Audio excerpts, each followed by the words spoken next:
Visual. Slow motion shot of rain hitting a puddle on a dark, neon-lit street. The reflection is distorted, showing a figure walking, but the face is unclear. The sound is just the gentle, rhythmic patter of rain. Voiceover. Have you ever felt a strange and quiet distance from your own life? It's not sadness, not exactly. It's a feeling of being a step removed, an operator piloting a body through a series of tasks. You laugh at a joke, and a part of you is analyzing the sound. You achieve something, and you feel the hollow echo of pride, but not the warmth. You are a ghost, haunting the sophisticated machinery of your own existence. This is the central anxiety of modern life. We call it the prosthetic soul problem. And by the end of this video, you will understand not only the source of this profound disconnect, but you will hold a practical framework, drawn from the psychology of the ultimate prosthetic being, to begin the work of feeling whole again. Visual. A figure sits in a dimly lit, high-tech apartment, looking out a massive window at a sprawling, rain-slicked cityscape. Their face is illuminated only by the holographic ads moving across distant buildings.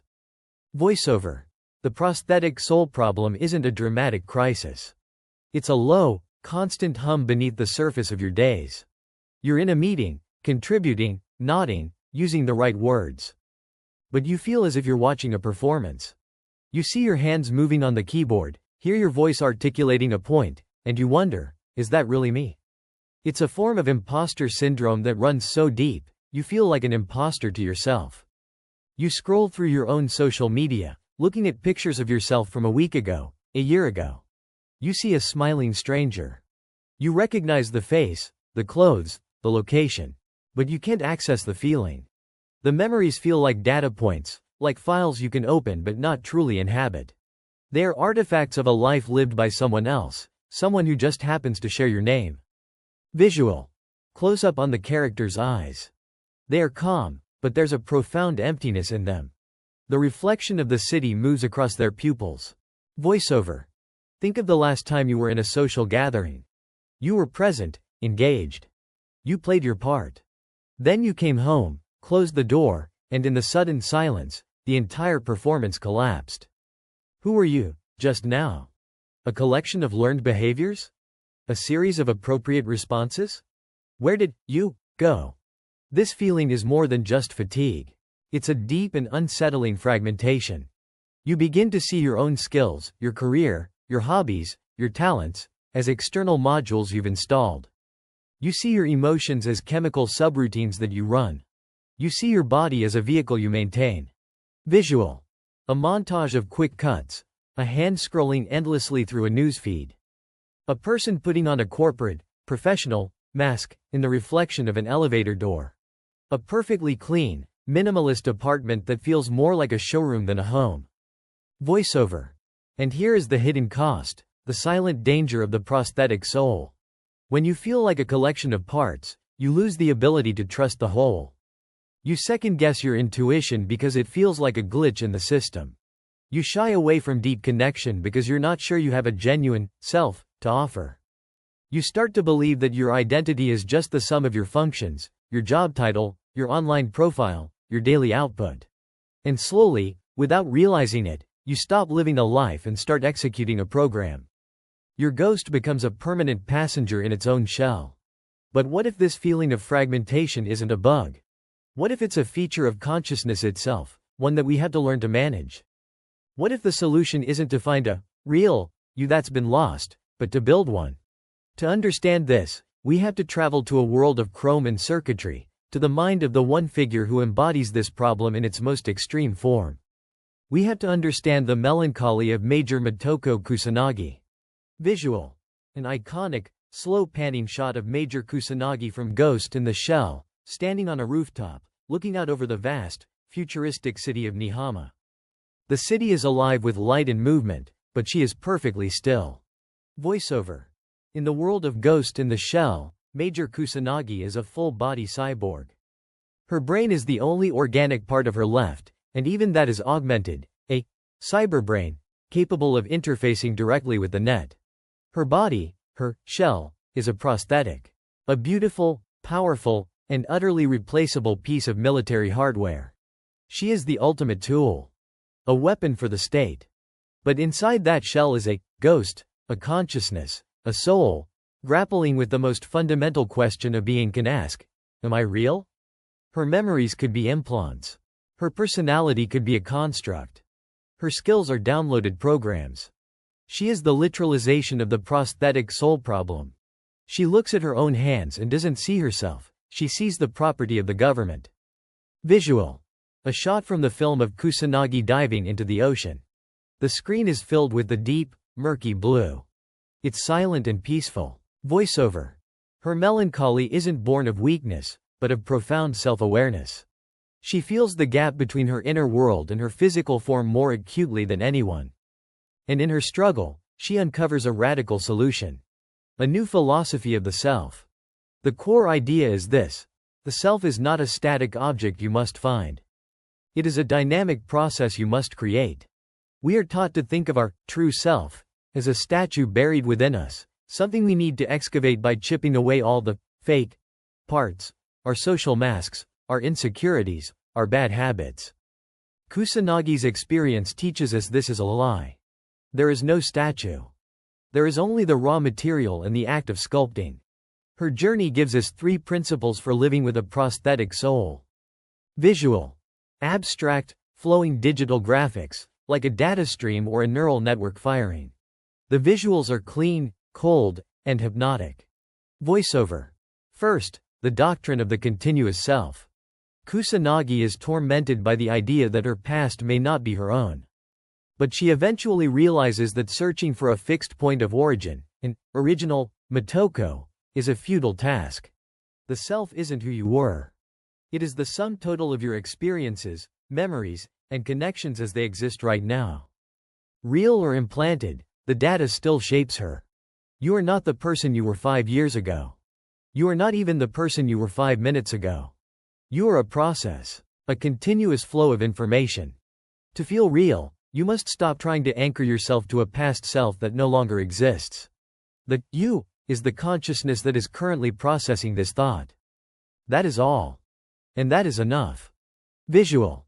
A shot of Kusanagi in combat. Her movements are fluid, precise, and deadly.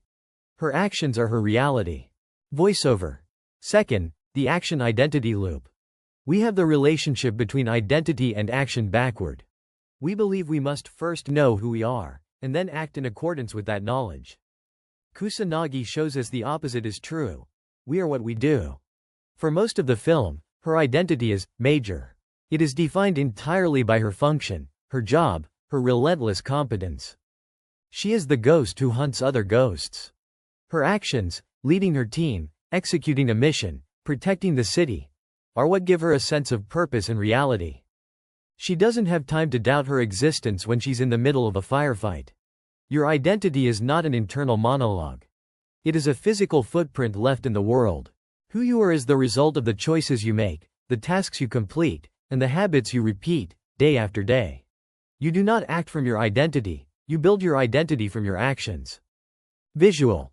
Kusanagi floating in the water again, then a shot of her interfacing with the net, data flowing into and out of her. We see the faces of her Section 9 teammates, Batu, Togasa. Voiceover. Third, the necessity of the network. A ghost cannot exist in a vacuum.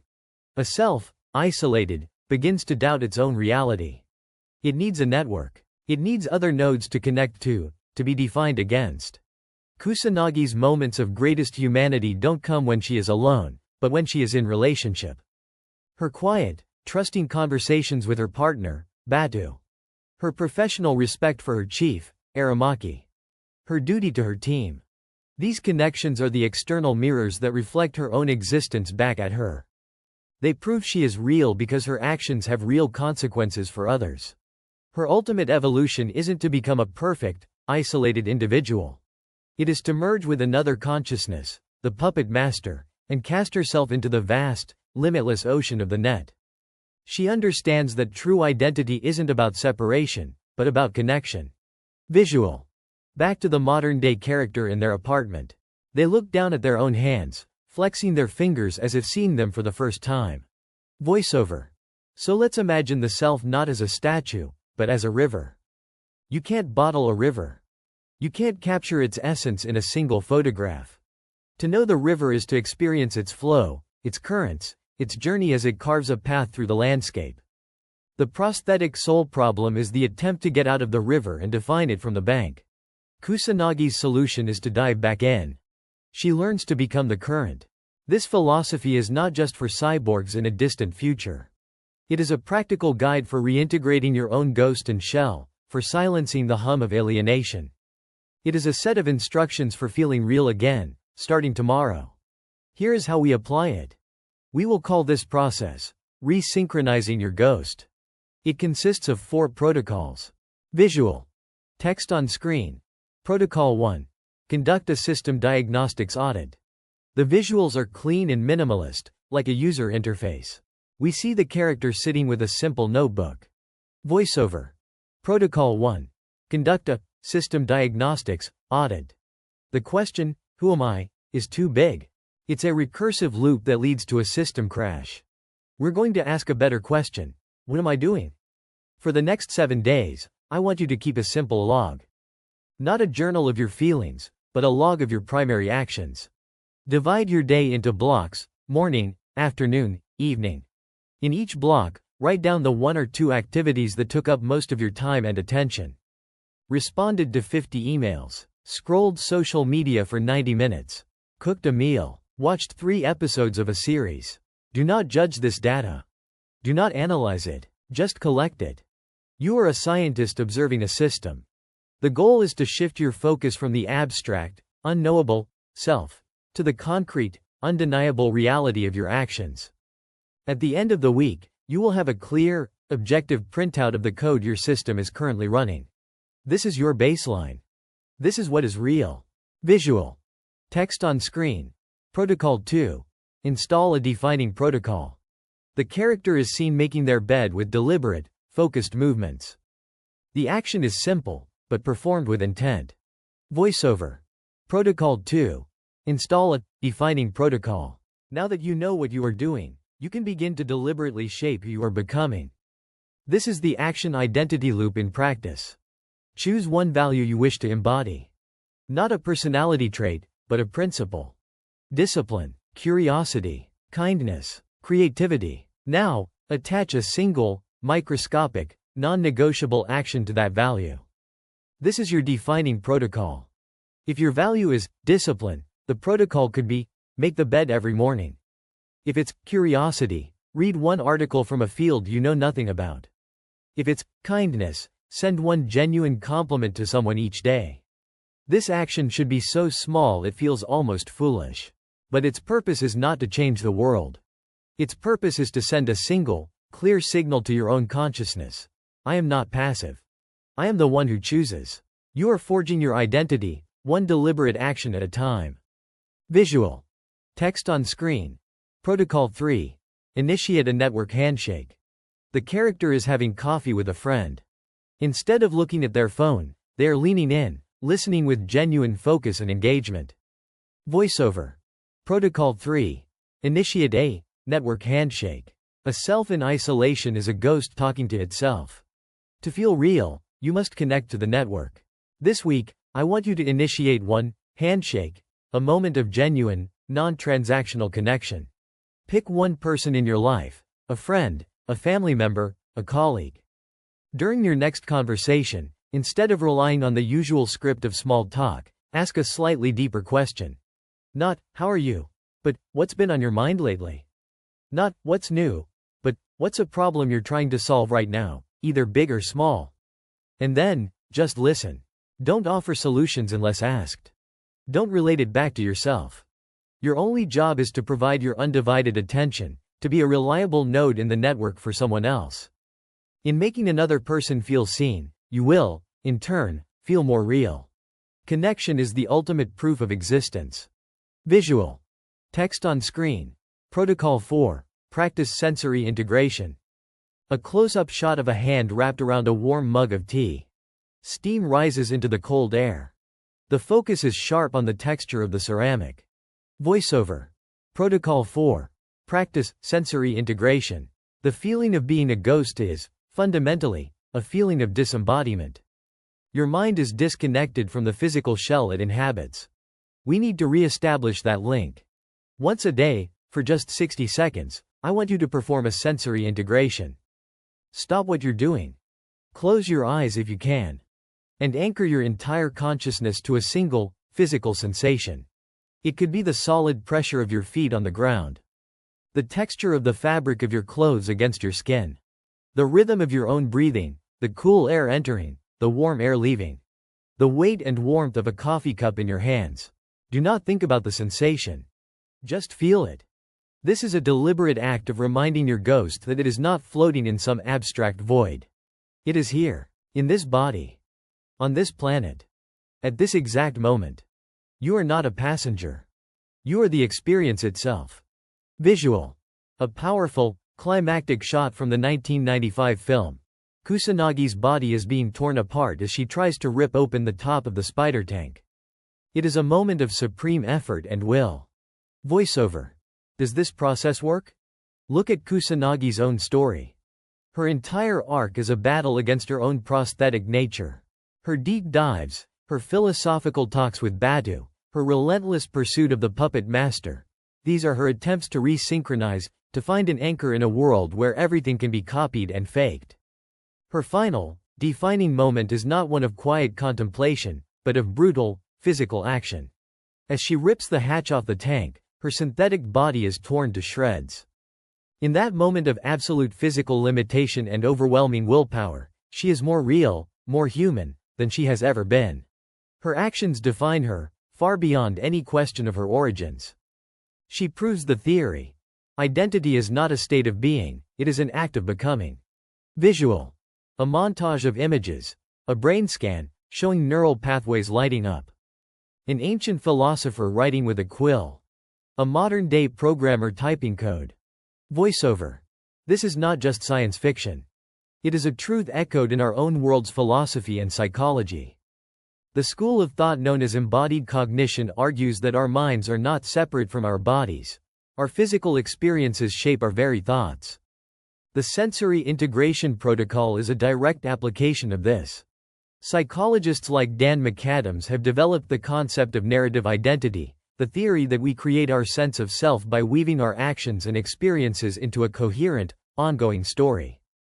The diagnostics audit and the defining protocol are conscious acts of authorship over that story. You are not discovering your character. You are writing it, line by line, action by action. The logic is undeniable. If you feel like a ghost, it is because you are trying to solve the problem of selfhood with thought alone.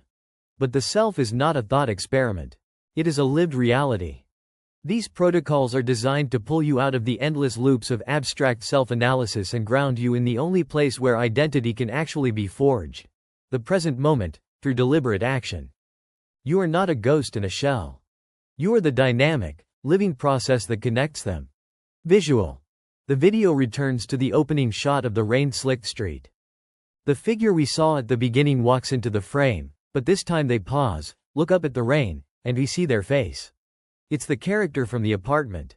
They look calm, present, and integrated. A small, genuine smile touches their lips. Voiceover. Major Kusanagi's search for her ghost led her to merge with the infinite net, to become something more. Your path doesn't need to be so dramatic. It is a quiet, daily practice of closing the distance between what you do and who you are. It is the work of learning to inhabit your own life. So now I have a question for you. Kusanagi wrestled with the nature of her ghost and her shell. Your struggle is different, but no less profound. In the comments below, I want you to answer this. What is one deliberate action, one defining protocol, you can install this week to feel more connected to your own life?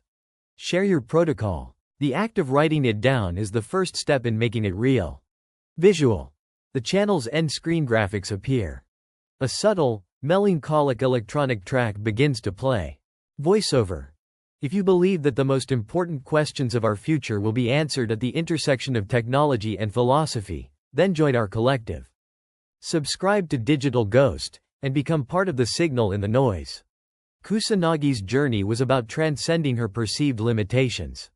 If you are grappling with the boundaries of your own identity, you need to understand the story of a man who was forced to question if he was even human. Watch our analysis of Blade Runner next, the empathy test. Are your memories real? Click the video on your screen now. The session is live.